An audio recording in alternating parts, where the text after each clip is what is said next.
He was prone to wild parties, drinking, and fits of violence. His temper could turn on a dime, and typically the people that got hurt were the innocent ones who had no ability to fight back.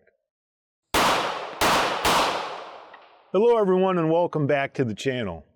Today we're going to continue our series on notable figures from the American West. I'm sure you've noticed by now I'm sitting in what would have been an old-time jail. This is one of the sort of curiosity pieces out here at Ghost Town in Findlay, Ohio, and I found this setting to be pretty appropriate for today's figure, which of course is going to be William Preston Longley. Longley is largely created by the times and area in which he lived. History would come to know him as Wild Bill Longley, and in some cases, Bloody Bill Longley. He was born October 6, 1851, in Austin County, Texas. That's very important because he would come of age during and immediately after the Civil War. Before we continue with the details of Longley's life, we have to kind of explore a little bit what life would be like in Texas at that period of time.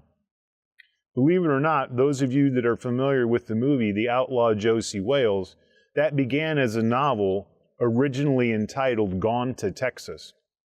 And that's important because Southern sympathizers, Southern guerrillas, and people generally fleeing Reconstruction went to Texas to try to rebuild their lives. Now, of course, Longley's family had already been living in Texas, so they would not only have seen the influx of Southern sympathizers, but also newly freed black men, and that's going to become important later on. Longley grew up with a deep-seated hatred and bigotry for these people. In fact, later in his life, he would actually use as one of the excuses for his crime sprees that he was raised to find it totally appropriate to kill what he called sassy Negroes. So flash forward to around 1867, 1868 time frame, Longley has grown into a thin, athletic, 6-foot adult male with jet black hair. He was a striking, imposing figure. One day, William and some of his friends encountered 3 freed black men: Green Evans, Pryor Evans, and another one known simply as Ned. An argument ensued, and Longley and his friends, the only party that was armed at the time, pulled their guns, and when the shots were finished, Green Evans lay dead at the bottom of the ditch while the other 2 rode off.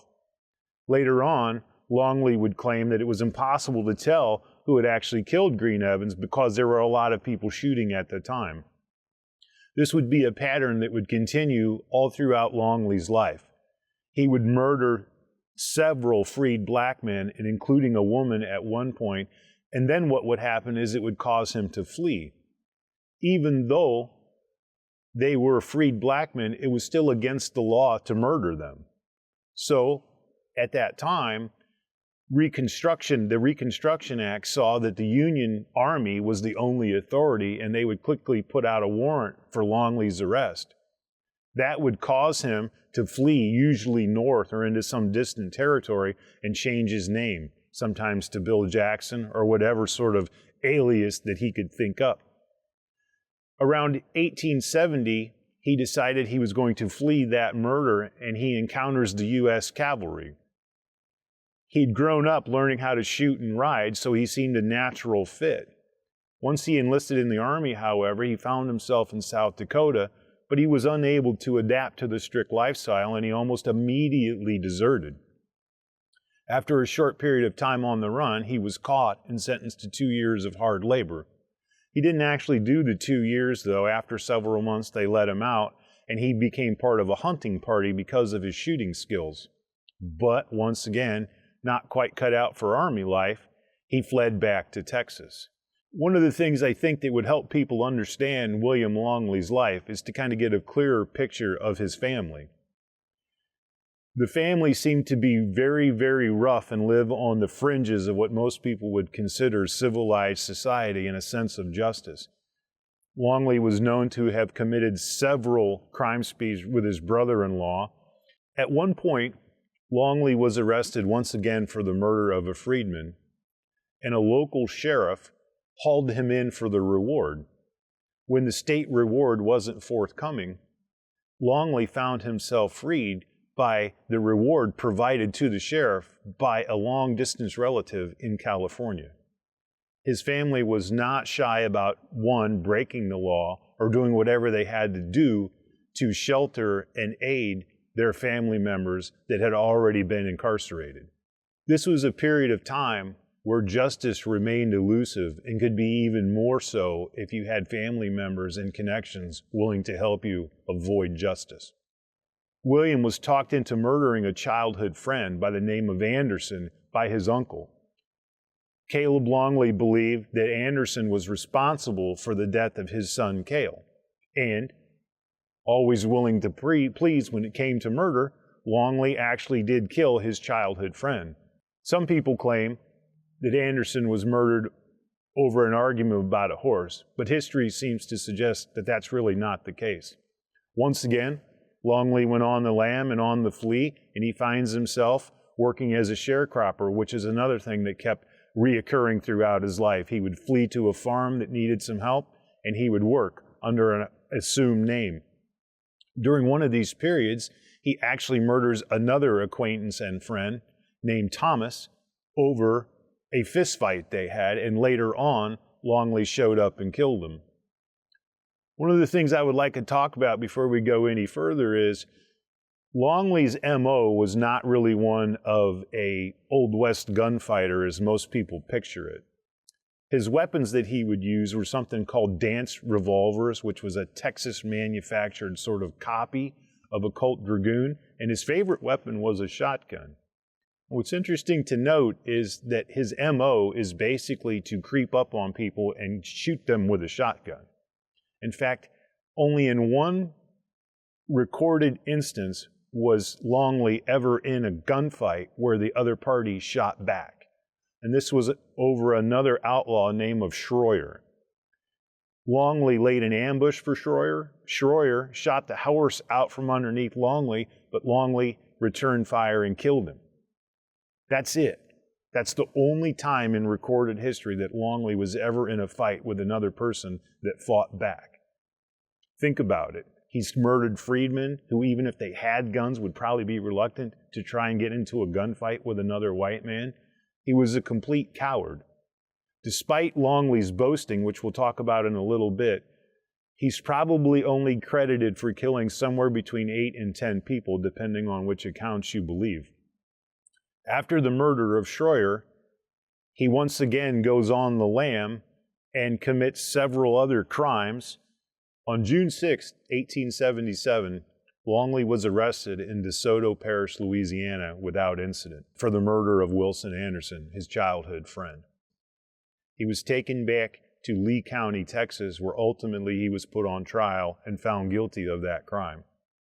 In March of 1878, his appeal was denied and he was sentenced to die. Oddly enough, while he was incarcerated in Giddings, Longley began to boast about a crime career that he never really had. He told wild stories about killing scores of freed black men that couldn't possibly be true according to the historical data. Some of these crimes he would have had to have committed when he was as young as 13 or 14, so extremely unlikely.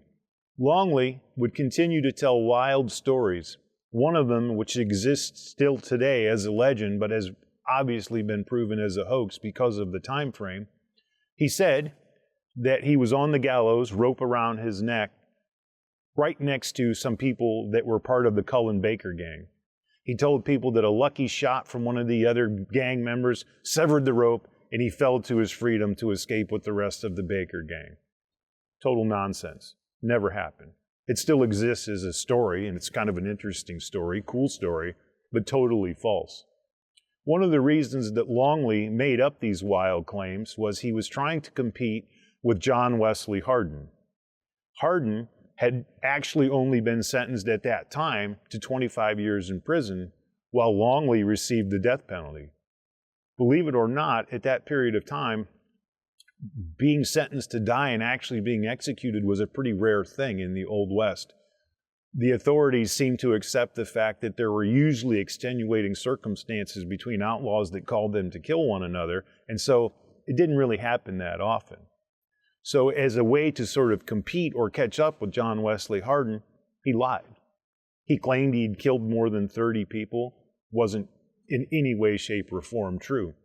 On October 11th, 1878, his execution was carried out in Giddings, Texas, which wasn't too far from his childhood home of Evergreen. Eyewitnesses claim he met his end with a lot of resolution, but still did try to shift the blame of his crimes on the times in which he lived. Oddly enough, his own father perpetrated a hoax against his son. His father's name was Campbell Longley, and he falsely told people that his execution and death were actually a fake, that wasn't him, and that he continued to live out his life under an assumed name. And it wasn't until June of 2001, after an exhumation was done and some forensic testing, that it is actually proven that is, in the grave, the body of William Preston Longley. I find it sort of ironic that it took more than 100 years for it to be definitively proven that William Longley got the justice he deserved. It is true that Longley's personality was largely formed during a period of time of chaos and violence on the Texas frontier. But it's also true that Longley had decisions that he made that could have caused him to be a completely different person. He didn't want to be. He was prone to wild parties, drinking, and fits of violence. His temper could turn on a dime, and typically the people that got hurt were the innocent ones who had no ability to fight back. When I first started to do the research on Longley's life, I saw an old tintype photograph of him, and he actually reminded me a little bit of the devil. I personally believe that Longley's a long-term resident of hell, which is an address he richly deserves. I hope you guys have enjoyed this story and another trip back in time, and don't be afraid to like and subscribe.